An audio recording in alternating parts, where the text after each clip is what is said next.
지금부터 2500년 전 중국의 춘추 전국 시대의 일입니다. 초나라에 섭공이라는 제후가 있었습니다. 그런데 백성이 자꾸만 국경을 넘어서 다른 나라로 떠나버립니다. 세수가 모자라서 나라를 다스리기가 매우 어렵게 되어져서 섭공이 공자를 찾아가 물었습니다. 날마다 백성들이 국경을 넘어 도망을 가니 어떻게 했으면 좋겠습니까? 그때 공자가 이런 대답을 했습니다. 하늘의 부르심을 받은 사람은 오늘 근자열 원자래 해야 한다. 이런 말을 했습니다. 근자열 원자래라는 말이 무엇인가 하면은 가까이 있는 사람을 귀히 여기면 생각지도 않았던 멀리 있었던 사람이 찾아온다는 뜻입니다.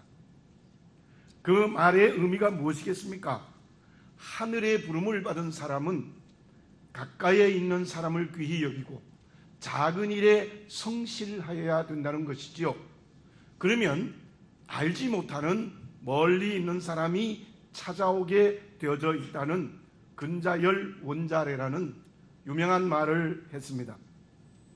우리가 믿는 하나님은 분명히 아니지만 공자님의 말을 보면 하늘이 부르는 사람, 하늘이 찾는 사람은 가까이에 있는 사람을 귀히 여기고 작은 일에 성실한 사람이 되는 거다.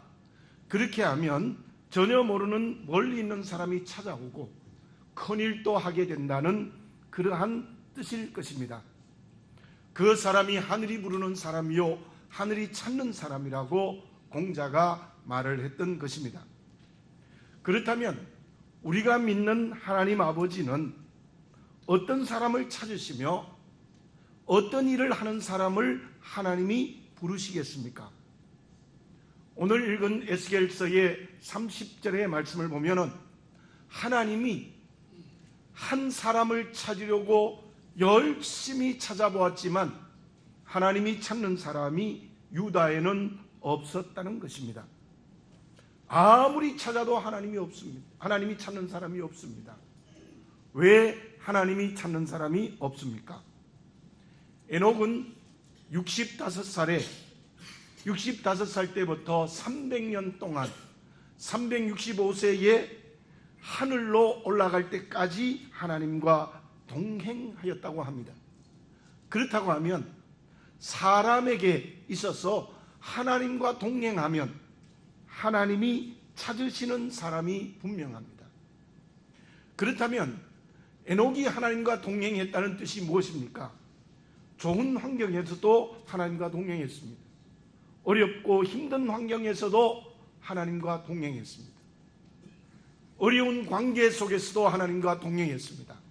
좋은 관계 속에서도 하나님과 동행했다는 것입니다. 하나님과 동행했다는 것은 큰 일에도 하나님과 동행하고 작은 일에도 하나님이 기뻐하시는 삶을 살고 이 관계에서도 하나님의 뜻대로 살고 저 관계에서도 하나님의 뜻대로 살았다는 것입니다. 누가 하나님이 찾는 사람이 될 수 있겠습니까? 하나님과 동행하는 사람입니다.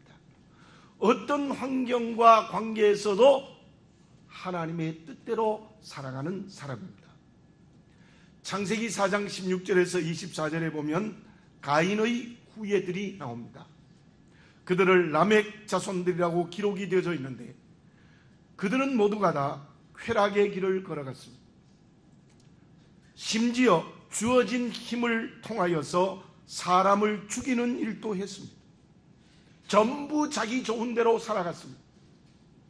모든 환경과 관계 속에서 이기적 욕심으로 살아갔다는 것입니다.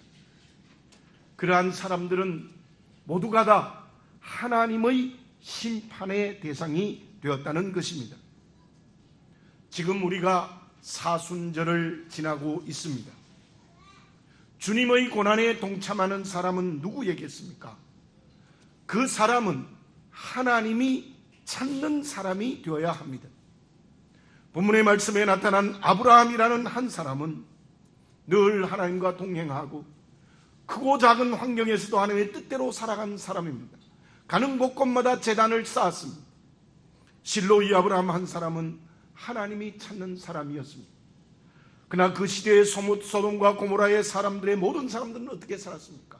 전부 자기 좋은 대로 살았습니다. 그 소돔과 고모라 성의 사람은 하나님의 심판의 대상이었습니다. 저와 여러분, 오늘 이 시대에 우리는 하나님이 찾는 사람입니까? 하나님의 심판의 대상이 되고 있습니까? 주의 고난에 동참한다는 소극적으로 가장 중요한 것은 우리 모두가 다 하나님과 동행하는 사람, 크고 작은 모든 일에 하나님의 뜻대로 살아가는, 하나님이 찾는 한 사람이 되어지시기 바랍니다. 그러면 하나님과 동행하는, 하나님이 찾는 사람은 그 모든 일들도 하나님의 일이 되어집니다.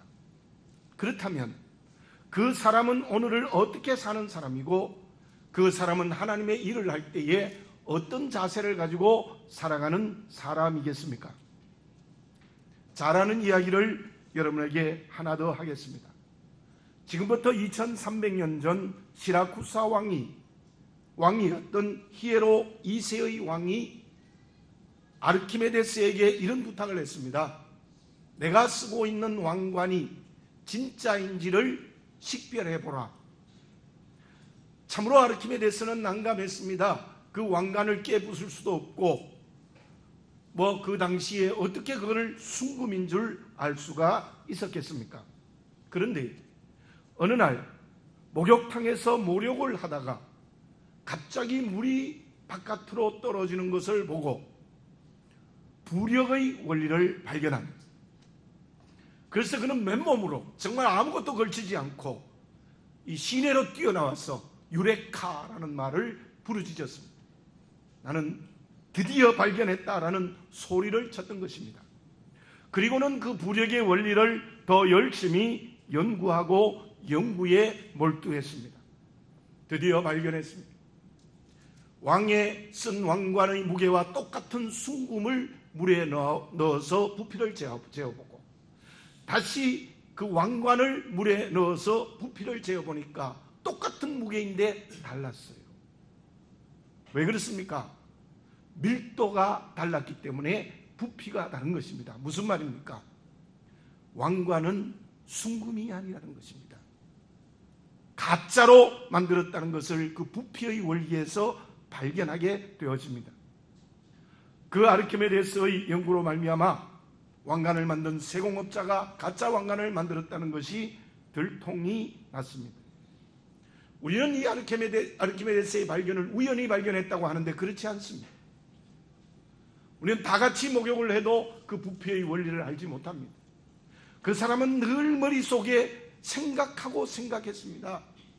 어떻게 하면 저 왕관이 진짜인지 아닌지를 알고 싶어 했습니다. 부피의 원리를 발견하고 또 연구하고 몰두해서 바로 그게 가짜 왕관이라는 것을 알아내었던 것입니다. 실로 아르키메데스는 주어진 연구에 집중하는 사람이었습니다. 3년 전 2013년에 LPGA 투어 타일랜드가 태국에서 열렸습니다. 마지막 라운드 17번 홀까지 18살이었던 아리아 주타누간이라는 태국 소녀가 2타차 1등을 달리고 있었습니다. 이제 끝났습니다. 우승했다고 생각을 했습니다. 17번 홀까지 2타차로 앞섰다는 것은 분명히 이긴 겁니다. 그런데 마지막 18번 홀에서 이 주타누간은 볼을 바로 벙커 안에 박혀버렸습니다. 1벌타를 받고 또다시 2번이나 보기를 해서 트리플 보기를 해서 우리나라의 박인비 선수에게 우승이 뺏겼습니다. 많은 기자들이 이렇게 논평을 했습니다. 18살의 소녀가 18번 홀에서 욕심이 났다. 그래서 산만하여 흔들려서 바로 우승을 놓쳤다.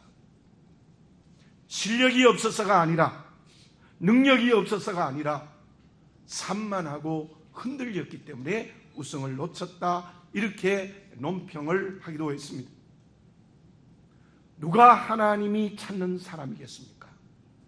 누가 하나님과 동행하여 모든 일이 하나님이 되는 사람이겠습니까? 본문의 말씀에 나타난 아브라함을 봅시다.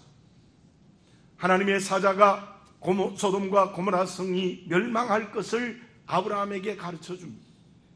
그것을 안 아브라함은 하나님 앞에 전인격적 무릎을 꿇고 기도를 올립니다. 하나님, 주께서 악인과 의인을 함께 멸망하면 되겠습니까? 하나님은 정의의 하나님이신데요, 만약 소돔과 고모라 성에 50명의 의인이 있으면 멸망하지 않겠습니까? 그래, 멸망하지 않겠다. 45명, 40명, 30명, 20명, 드디어 10명까지 내려왔습니다. 하나님의 대답은 이렇습니다. 그래, 소돔과 고모라 성에 10명의 의인만 있어도 내가 소돔과 고모라 성을 멸망하지 않겠다. 그 당시에 10사람은 한 가족 단위입니다. 한 가족입니다. 소돔과 고모라 성에 바로 한 가족이 없어서 완전히 불과 유황으로 하나님의 심판으로 멸망당했다는 것입니다. AD 63년에서 79년 16년 사이에 걸쳐서 폼페이의 화산이 폭발하기 시작했습니다. 드디어 79년에 대폭발이 일어나서 도시가 완전히 묻혀버렸습니다. 잿더미가 되어져 버렸죠. 16년에 걸쳐서 계속 경고가 계속되었는데도 그들은 뿜어오르는 화산을 보고도 위기의식을 느끼지 않았습니다. 나중에 화석을 발견했는데 그 화석 중에 제일 많이 발견된 게 무엇인가 하면은 긍정적인 것도 있었지만 대부분이 사람들이 무엇인가를 끌어안고 죽은 화석이 가장 많았다는 겁니다. 목욕탕과 정원의 시설이 지금의 서울의 상류생활보다 더 화려했던 그 폼페이가 다 묻혀서서 잿더미가 되어져 버렸는데 그 화석에서 가장 많았던 것이 사람들이 죽어가면서도 무엇인가 귀한 것을 끌어안고 있었다는 겁니다. 귀한 것을 끌어안고 있었다는 것이 무엇입니까? 중독이라는 책도 있습니다마는 세상의 것에 중독된 사람의 특징을 설명해 주고 있는 겁니다. 중독은 마약을 중독되었다, 도박이 중독되었다, 심지어 요즘은 담배도 중독되었다고 말하는데 그 폼페이의 사람들은 물질에 중독되고 쾌락에 중독되어졌던 것입니다. 본문의 말씀에 나타난 소돔과 고모라 성도 폼페이와 똑같습니다. 그 시대에 남자와 남자가 성적 관계를 맺는 일이 소돔 성에 있었다는 겁니다. 기가 막히는 쾌락의 길을 걸어간 거예요. 물질과 쾌락으로 소돔과 고모라 성의 사람들은 전부가 물질과 쾌락에 중독되어 모든 세상의 귀한 것을 끌어안고 살아갔던 것입니다. 의인열 사람이 없습니다. 한 가족에 의로운 사람이 없습니다. 온갖 세속의 것에 중독되어 세상의 것에 노예가 된 사람들, 그 사람들은 하나님의 심판의 대상이 될 수밖에 없었던 거예요. 그러나 그때 하나님이 찾는 사람은 아브라함이었음이 틀림이 없습니다. 그렇다면 아브라함은 도대체 어떤 사람이겠습니까? 제가 여러 번 많이 말씀드립니다마는 바울은 그의 열세 서신에 그리스도 안에서라는 말을 164회나 합니다. 가장 많이 하는 말씀이 그리스도 안에서, 예수 안에서, 주 안에서, 예수 그리스도 안에서 끊임없이 그런 고백한다. 왜 그렇습니까? 바울은 전격과 삶이 그리스도 안에서밖에 없어요. 그리스도 밖에는 없는 거예요. 내가 그리스도와 함께 십자가에 못 박혔나니 그런즉 내 안에 내가 산 것이 아니라 그리스도께서 사신 것이라. 내가 그리스도의 이름을 증거하지 않으면 내 몸에 화가 미칠까 두려워하노라. 바울은 예수 그리스도에게 집중되어져 있는 사람입니다. 예수 그리스도 밖에 있는 삶은 없습니다. 그래서 핍박도 돌맞음도 감옥도 심지어 죽음도 그리스도 안에서 그를 끌어낼 수 없었습니다. 왜 그렇습니까? 바울은 그리스도께 집중되어져 있기 때문입니다. 마찬가지로 아브라함 하나님께 집중되어져 있습니다. 가는 곳곳마다 제단을 쌓습니다. 실수하고 잘못하기도 하지만 그때마다 회개하고 또 하나님께 집중합니다. 그들이 하나님이 찾는 사람이었다는 겁니다. 하나님이 창조한 세상의 원리도 마찬가지입니다. 과학자가 연구에 집중하면 발견하고 발명합니다. 철학자가 생각을 집중하면 사상을 만듭니다. 예술가가 집중하면 한 곡의 위대한 음악을 작곡하고 한 폭의 명화의 그림을 그리게 되는 것입니다. 사랑하는 교우 여러분들, 저와 함께 과연 주의 고난에 동참하는 열정이 뭘까요? 그것의 뿌리와 기초는 예수 그리스도께만 집중하는 겁니다. 그리스도 안에서 나를 발견하는 것입니다. 그것이 하나님이 찾는 사람이 되는 거예요.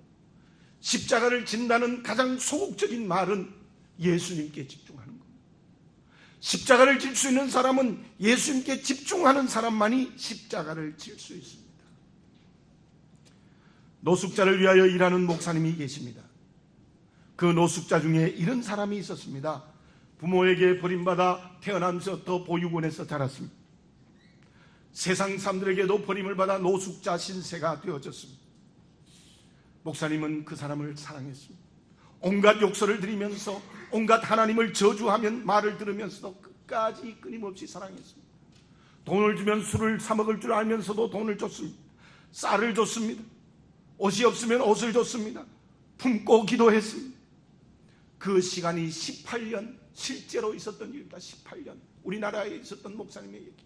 18년 드디어 18년이 되던 그때 그 사람이 울면서 목사님 앞에 무릎을 꿇었습니다. 저는 내 인생에 목사님 한 분밖에 없습니다. 그러므로 목사님이 믿는 하나님 저도 믿겠습니다. 1년 2년이 아닙니다. 10년도 아닙니다. 18년 동안 끊임없이 사랑해 주었더니 그 한 사람을 구원하는 역사가 일어났던 거예요. 목사님은 이렇게 말씀하셨어요. 제가 한 것은 십자가를 통해서 나에게 보여준 주님의 사랑에 비하면 아무것도 아닙니다. 이렇게 고백을 했습니다. 실로 그분이야말로 예수 그리스도께 집중하는 사람이었습니다. 바울은 빌립보서 3장 8절과 9절에서 이렇게 고백합니다.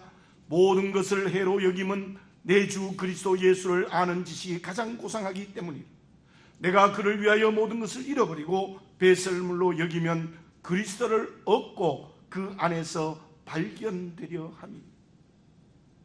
예수 그리스도를 아는 지식이 내게 가장 고상합니다.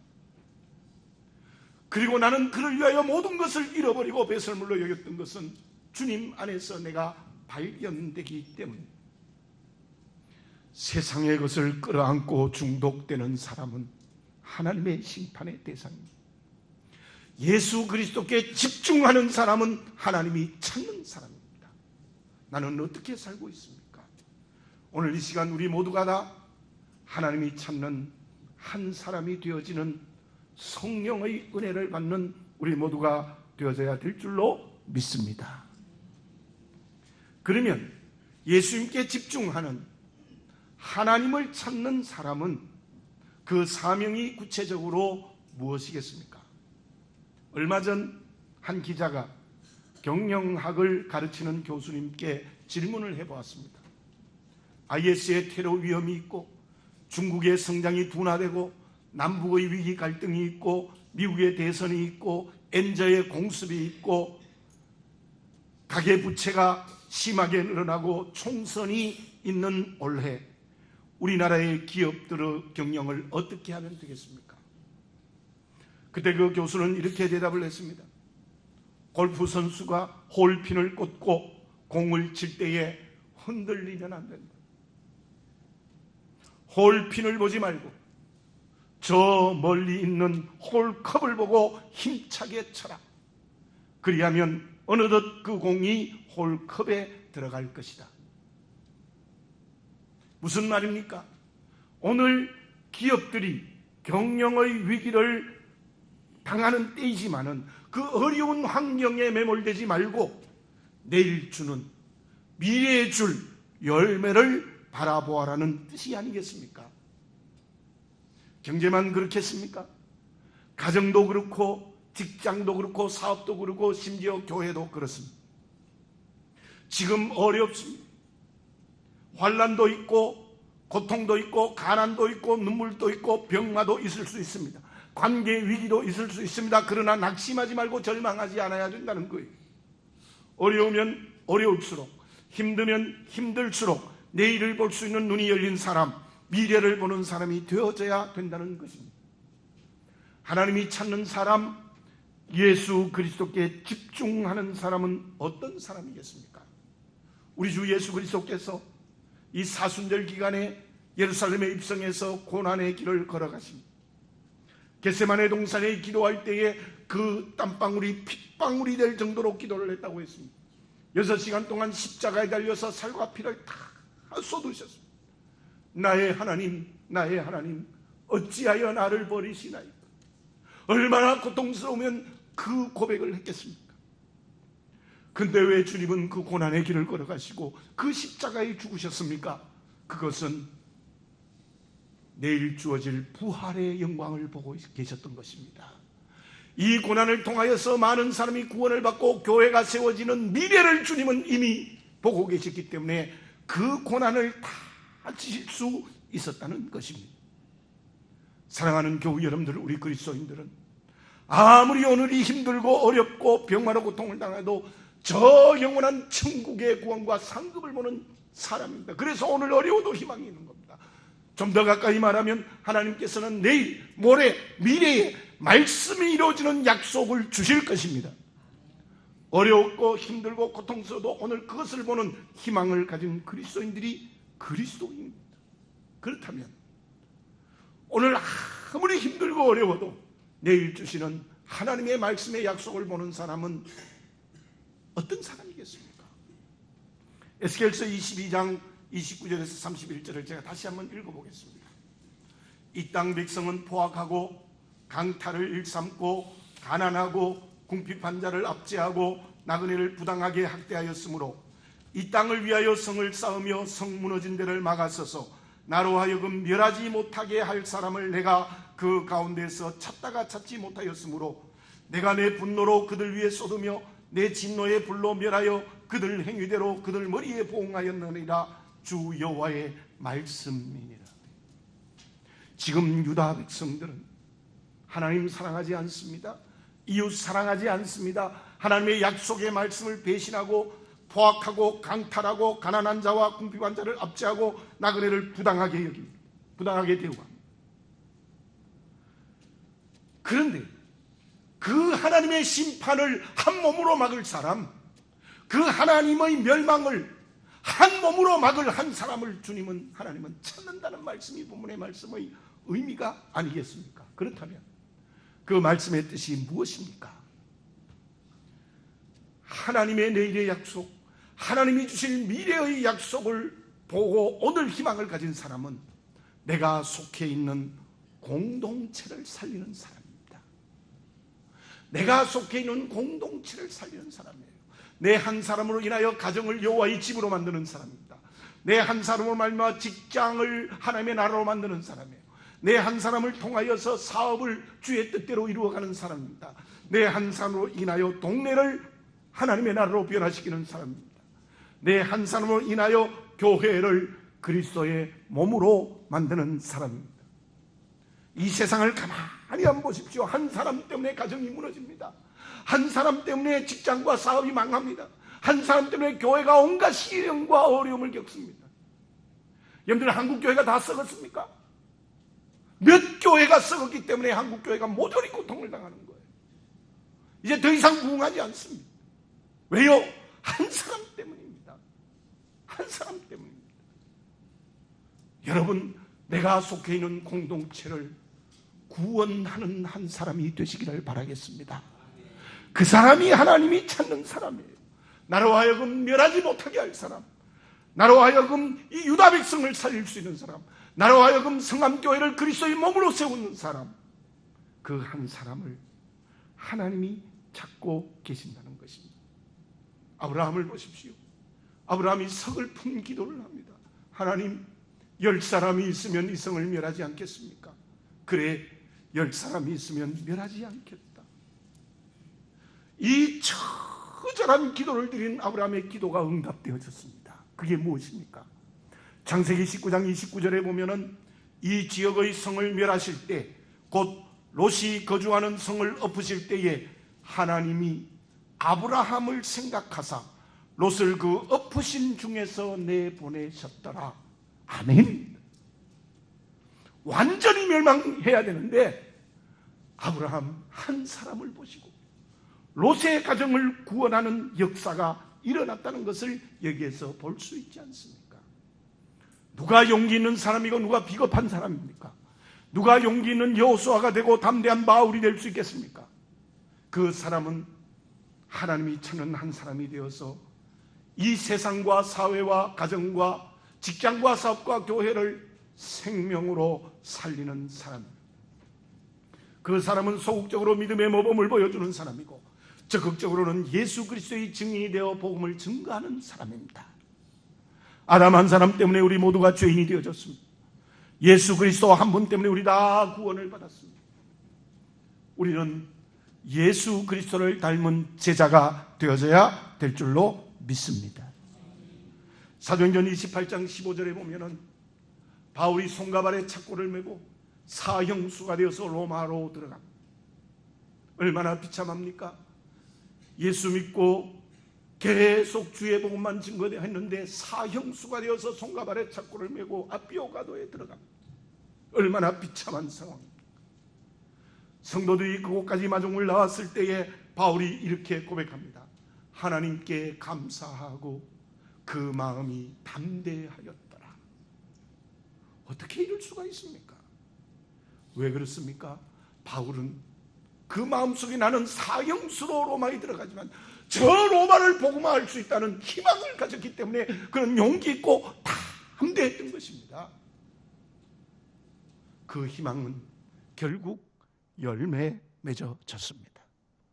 저와 여러분, 하나님이 찾는 한 사람이 되시기를 바랍니다. 그 사람은 가정을 살리고 직장과 사업을 살리고 이민족을 살리고 세계를 살리고 교회, 한국교회를 살리는 사람입니다. 우리 모두 하나님의 멸망을 한 가슴으로 한 몸으로 막는, 내가 속해 있는 공동체를 살리는 살아있는 그리스도의 길을 걸어가시기 바랍니다. 결과는 이미 말씀드렸습니다. 유대에 한 사람이 없어서 그들은 모두가 다 바벨론 포로라는 하나님의 심판을 받았습니다. 아브라함 한 사람으로 롯의 가정이 구원받았습니다. 뿐만 아니라 우리가 정말 하나님을 찾으면 내 문제도 해결될 줄 믿습니다. 소극적으로 정말 하나님을 찾으면 병마도 고쳐주십니다. 정말 하나님을 찾으면 하나님께서 문제도 해결해 주십니다. 진정 하나님을 찾으면 관계의 회복도 허락하여 주실 줄로 믿습니다. 다시 말씀드리면 정말 우리가 하나님을 찾는 한 사람, 예수께 집중하는 사람이 되어 공동체를 살리면 그 사람이 가장 멋있고 행복하고 매력적인 축복의 길을 걸어갈 수 있다는 말입니다. 장 프랑스와 밀레는 이런 말을 했습니다. 사물을 볼 때에 눈을 뜨는 것만으로 부족하다. 마음을 열어야 한다. 왜 우리가 하나님의 심판의 대상이 됩니까? 눈으로만 보기 때문에 그렇습니다. 마음과 영의 눈을 열어젖히는 역사가 성령으로 오늘 우리들에게 이루어져야 될 줄로 믿습니다. 그러면 하나님이 찾는 한 사람이 될 줄로 믿습니다. 기도드리겠습니다. 사랑하는 아버지 하나님, 오늘 이 세상도 소돔과 고모라 성처럼 폼페이처럼 무엇인가를 끌어안고 세속에 중독된 모습이 아닙니까? 나도 그 한 사람이 아닙니까? 주여, 오늘 이 시간 다시 한번 저희들을 긍휼히 여기시고 우리 주 예수 그리스도께 집중하는 사람이 되게 해 주시옵소서. 그리스도 안에서 자기를 발견하는 그리스도인이 되게 해 주시옵소서. 그래야 하나님의 심판과 멸망을 한 몸으로 막을 수 있는 공동체를 살리는 그리스도인이 되게 해 주시옵소서. 믿음의 모범을 보이고 끊임없이 주 예수 그리스도의 이름을 증거하는 길을 걸어가게 하여 주시옵소서. 육신의 눈으로 보고 물질에 매이고 눈에 보이는 쾌락의 길을 걸어가는 어리석은 자가 되지 말고 마음과 영의 눈을 뜨고 우리 예수님께 집중하는 그리스도인이 되어 하나님이 찾는 사람이 되게 해 주시옵소서. 아버지 하나님, 하나님의 심판의 대상이 아니라 하나님이 찾는 한 사람이 되게 하여 주시옵소서. 예수님의 이름으로 기도드립니다. 아멘.